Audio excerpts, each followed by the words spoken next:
Welcome back to the channel. In today's video we're going to be giving this orange Mini Cooper a little bit of a tidy up. Found myself with a few spare hours last weekend, so thought I'd get the buckets out and give the Mini a little bit of TLC using a variety of different products. As we can see from these quick clips here, the trims need a bit of attention, the wheels need a bit of attention, and that Sahara sand has made a horrible comeback. So let's just get right into it.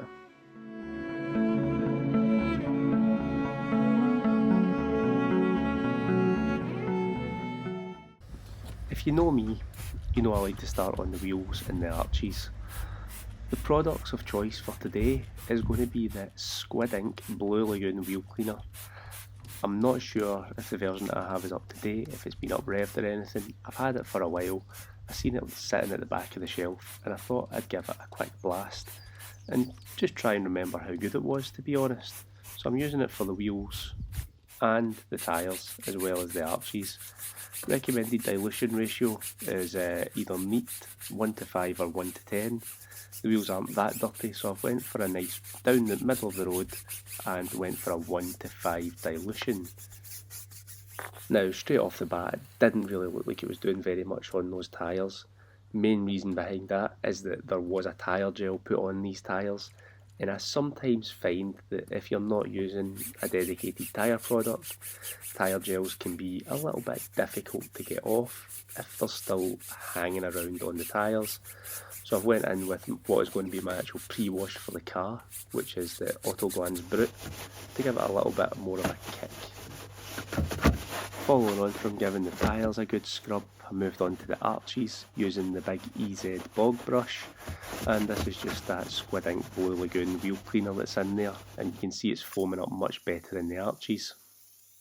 From the previous wash, when I done the 2 series, I still had a little bit of the Garage Therapy One Wheel shampoo left over in the IK foamer, so I thought I may as well use the rest of that up and just give a little added layer of lubrication just to aid with those gloss black wheels.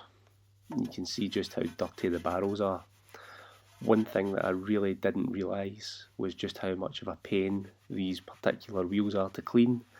There's a lot of spokes with very little space, so even using the small EZ barrel brush like I am here, you get a serious amount of splashback when you pull out.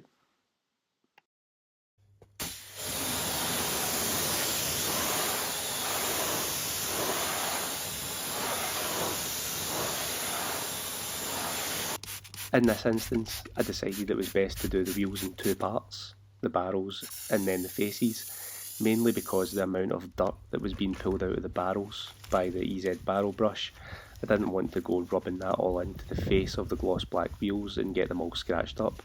So a quick rinse off, then a quick reapplication of the Blue Lagoon and the GT1 wheel shampoo, and then I could get in about the spokes and the face of the wheels with the microfiber wheel wash mitt.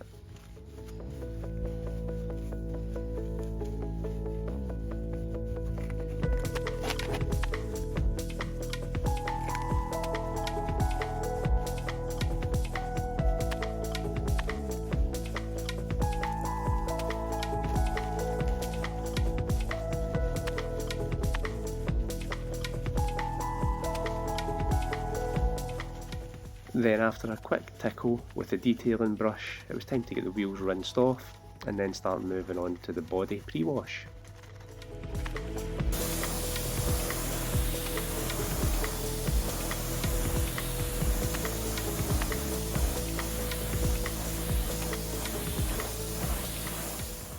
Now you'll find that this wash is a bit of a mixed bag of products, mainly because I'm trying to create some space on the shelves, so I'm just using up what I have left.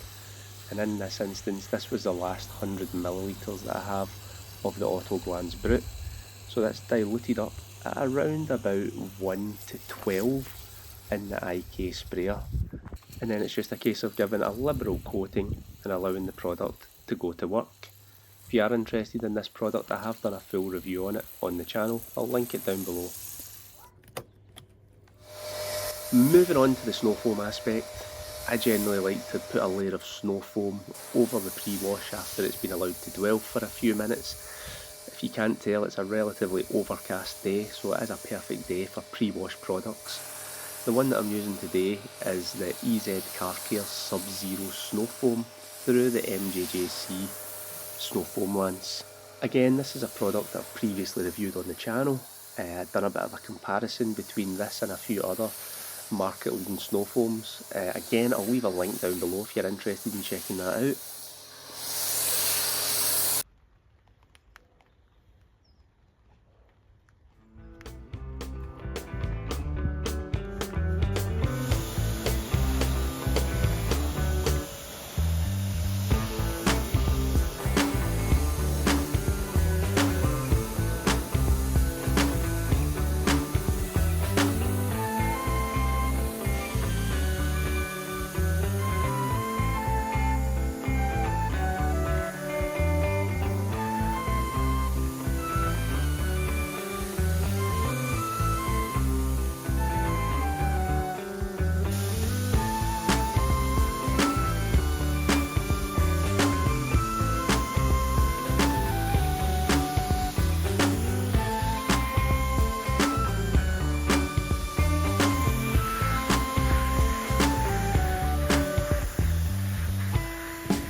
When it comes to the shampoo, I can't really give too much away.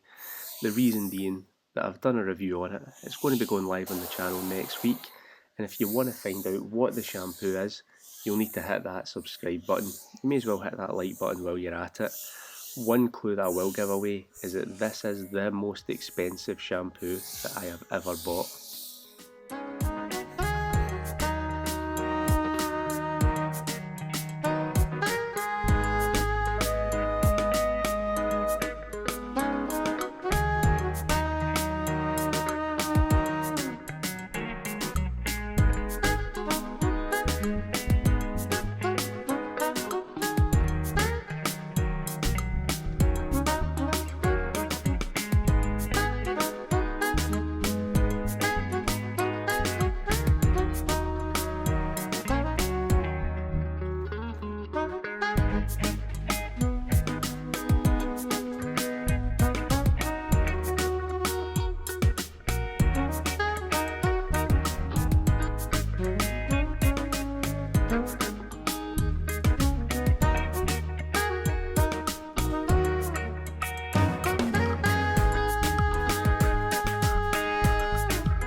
Coming to the end of the wash, I was running out of time, so I just decided to go with a spray and rinse product.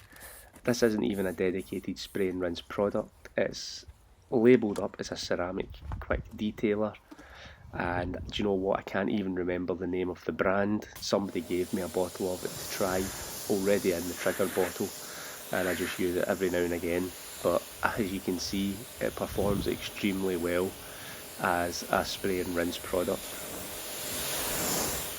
I do have big plans for this car. It does have a fair amount of swirls on it, similar to the BMW, but for the time being it's just going to get a little bit of protection just to tide it over until I get the opportunity to give it a full machine polish and get that orange paint really popping. Actually, a bit of a debate. On the V5 it says that this paint colour is orange. What do you see in this one? Leave a note down in the comments. Do you see it as orange or do you see it as yellow? As I mentioned, I was running out of time, so I actually ended up not recording treating the trims, but I just use a rubber and plastic wax to deal with them. So just as I finish up rinsing the car off, I then got it dried off, and then I'll leave you with some closing shots. This has been a bit of a quick video. It was just an opportune moment when I decided to go out and wash the car, so I do hope you've enjoyed it.